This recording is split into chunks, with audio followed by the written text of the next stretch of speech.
Okay, I think we're ready to start. I want to welcome the people that came tonight. And our readers tonight will be reading, as you can see, from the Gospels, Matthew, Mark, Luke, and a little bit of John. We usually stand up for a gospel reading, but not tonight, okay? You do not have to stand through the whole service. It's not a long service, but it's too long to stand up. We're going to start with a hymn. Were you there? We do not have slides tonight, so you're going to do it the old-fashioned way. You're going to pull out a hymnal. They're all in the United Methodist hymnal, and it's number 288. And for this hymn, we're only going to sing the first 3 verses. Were you there?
While he was still speaking, a crowd came up, and the man who was called Judas, one of the 12, was leading them.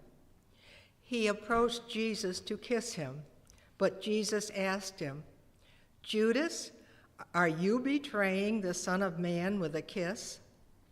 When Jesus' followers saw what was going to happen, they said, "Lord, should we strike with our swords?"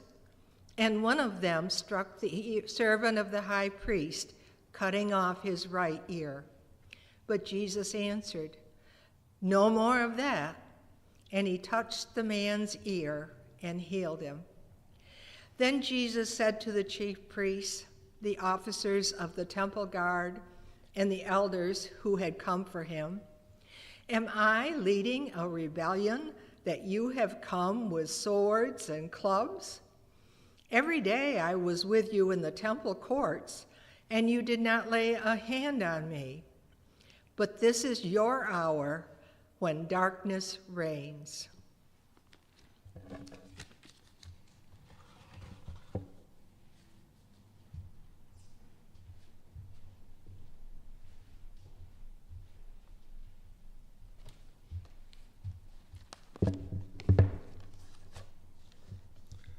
The book of Mark, chapter 14, verse 53 to 72. And they led Jesus to the high priest, and all the chief priests and the elders and the scribes came together. And Peter had followed him at a distance, right into the courtyard of the high priest. And he was sitting with the guards and warming himself at the fire. Now the chief priests and the whole council were seeking testimony against Jesus, to put him to death, but they found none. For many bore false witness against him. But their testimony did not agree. And some stood up and bore false witness against him, saying, "We heard him say, 'I will destroy this temple that is made with hands, and in 3 days I will build another, not made with hands.' Yet, even about this, their testimony did not agree. And the high priest stood up in the midst and asked Jesus, 'Have you no answer to make? What is it that these men testify against you?' But he remained silent and made no answer. Again the high priest asked him, 'Are you the Christ, the Son of the Blessed?'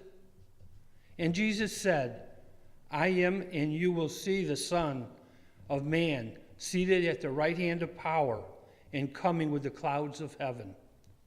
And the high priest tore his garments and said, 'What further witness do we need? You have heard his blasphemy.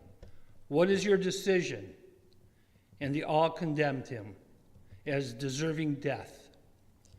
And some began to spit on him and to cover his face and strike him, and saying to him, 'Prophesy,' and the guards received him with blows.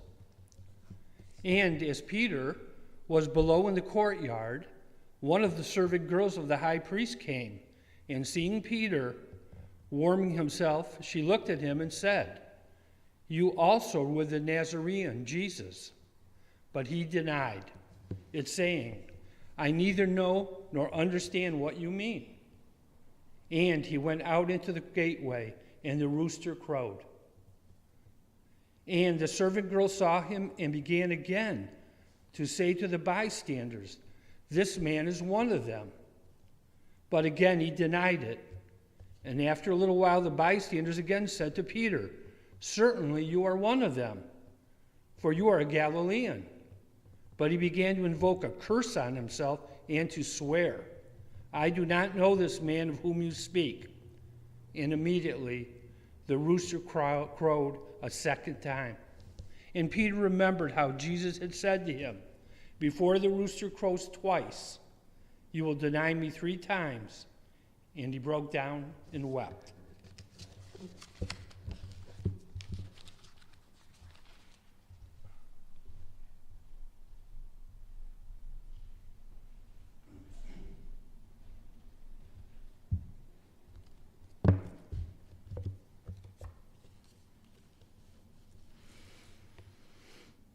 I will be reading from Matthew 27, verses 1 through 10. Very early in the morning, the leading priests and other leaders met again to discuss how to persuade the Roman government to sentence Jesus to death. Then they bound him and took him to Pilate, the Roman governor. When Judas, who had betrayed him, realized that Jesus had been condemned to die, he was filled with remorse. So he took the shiny pieces of silver back to the leading priests and other leaders, saying, "I have sinned," he declared, for I have betrayed an innocent man." "What do we care?" they retorted. "That's your problem." Then Judas threw the money onto the floor of the temple and went out and hanged himself. The leading priest picked up the money. "We can't put it in the temple treasury," they said, "since it's against the law to accept money paid for murder." After some discussion, they finally decided to buy the potter's field, and they made it into a cemetery for foreigners. That is why the field is still called the Field of Blood. This fulfilled the prophecy of Jeremiah that says, "They took the 30 pieces of silver, the price at which he was valued by the people of Israel, and purchased the potter's field as the Lord directed."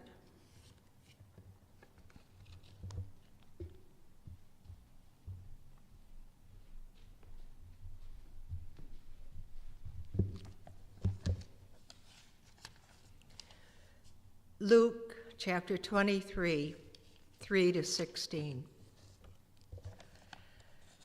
So Pilate asked Jesus, "Are you the king of the Jews?" "Yes, it is as you say," Jesus replied. Then Pilate announced to the chief priests and the crowd, "I can find no basis for a charge against this man." But they insisted, "He stirs up the people all over Judea by his teaching. He started in Galilee and has come all the way here."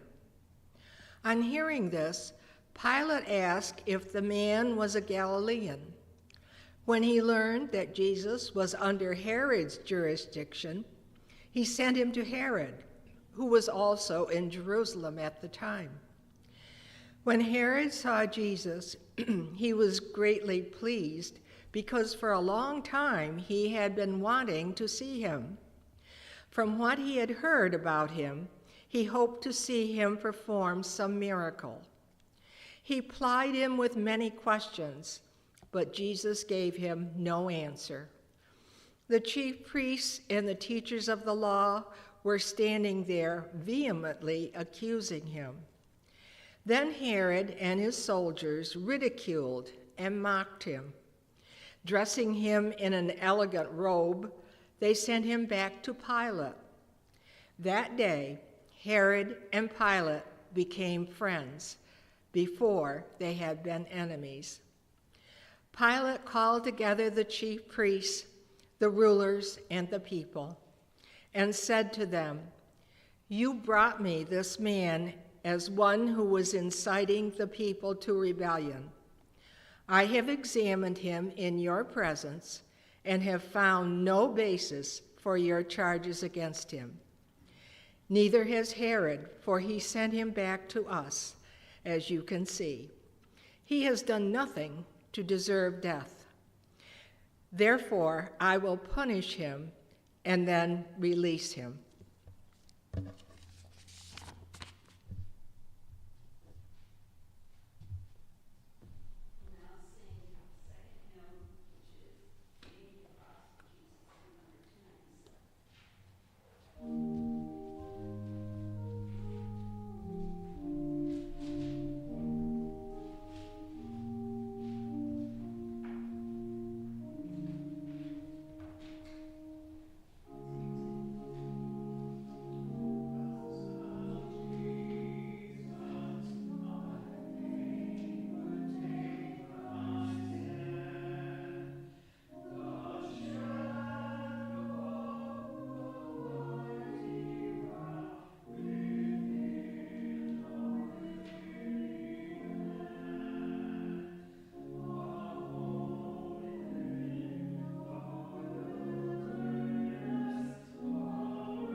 next reading is Matthew chapter 27, verses 15 through 26. Now it was the governor's custom to release one prisoner to the crowd each year during Passover celebration, anyone they wanted. This year there was a notorious criminal in prison, a man named Barabbas. As the crowds gathered before Pilate's house that morning, he asked them, "Which one do you want me to release to you, Barabbas or Jesus, who was called the Messiah?" He knew very well that the Jewish leaders had arrested Jesus out of envy.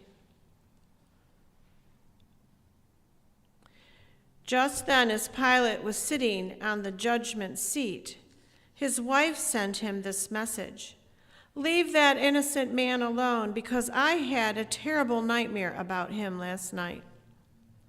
Meanwhile, the leading priests and other leaders persuaded the crowds to ask for Barabbas to be released and for Jesus to be put to death. So when the governor asked again, "Which of these two do you want to release to you?" the crowd shouted back their reply, "Barabbas." "But if I release Barabbas," Pilate asked them, "what should I do with Jesus, who was called the Messiah?" And they all shouted, "Crucify him." "Why?" Pilate demanded. "What crime has he committed?" But the crowd only roared the louder, "Crucify him." Pilate saw that he wasn't getting anywhere and that a riot was developing, so he sent for a bowl of water and washed his hands before the crowd, saying, "I am innocent of the blood of this man. The responsibility is yours." And all the people yelled back, "We will take responsibility for his death, we and our children." So Pilate released Barabbas to them. He ordered Jesus flogged with a lead-tipped whip, then turned him over to the Roman soldiers to crucify him.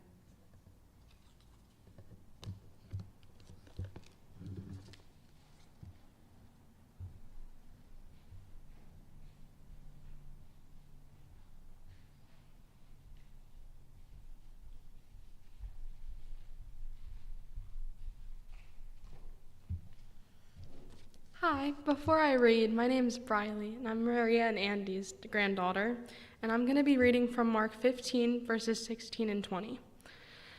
Then the soldiers led him away to the courtyard inside the palace, that is the praetorium, and they called the entire detachment of soldiers together. And they dressed him in a purple robe, and weaving together a crown of thorns, they placed it on him. And then they began to salute him. "Hail, greetings, good health to you, long life to you, King of the Jews." And they struck his head with a staff made of bamboo-like reed, and spat on him, and kept bowing their knees in homage to him. And when they had finished making sport of him, they took the purple robe off of him, and put his clothes on him, and they led him out to the city to crucify him.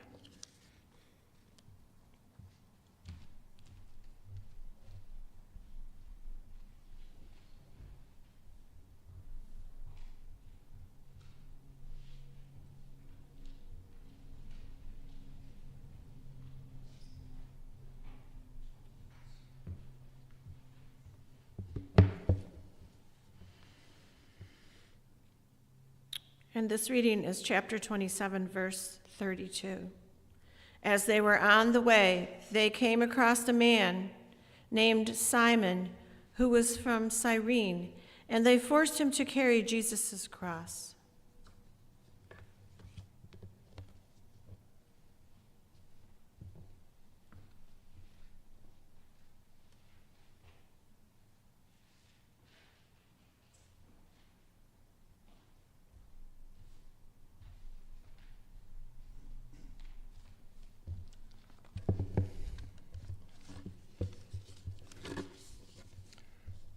This is a reading from Mark chapter 15, verse 22 through 32. And they brought him to the place called Golgotha, which means place of a skull. And they offered him wine mixed with myrrh, but he did not take it. And they crucified him, and they divided his garments among them, casting lots for them to decide what each should take.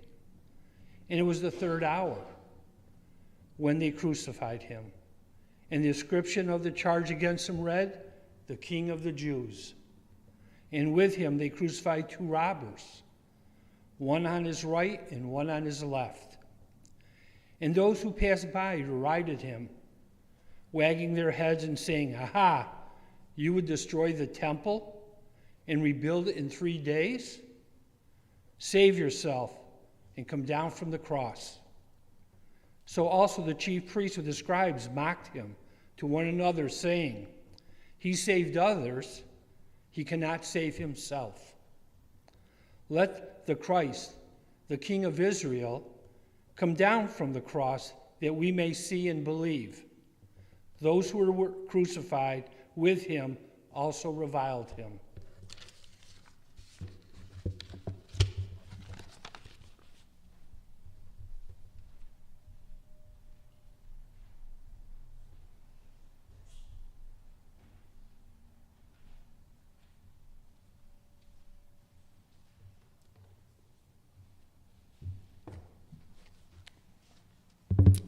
I am going to read 2 verses from John chapter 19.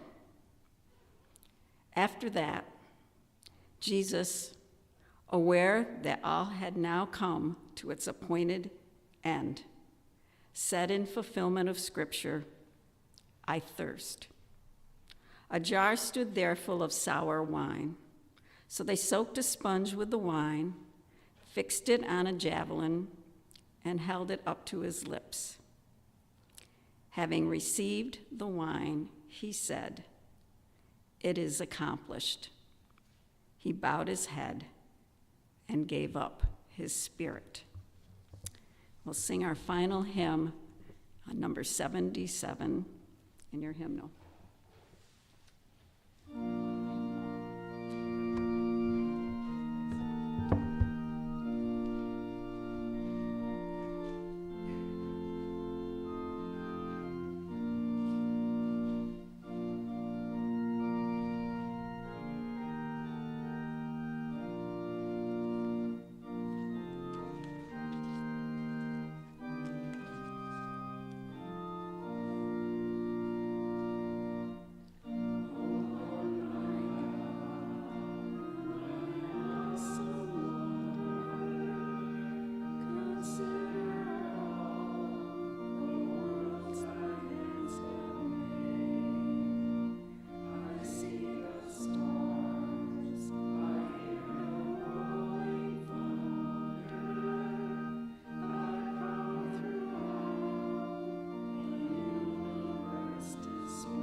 See you on Easter morning.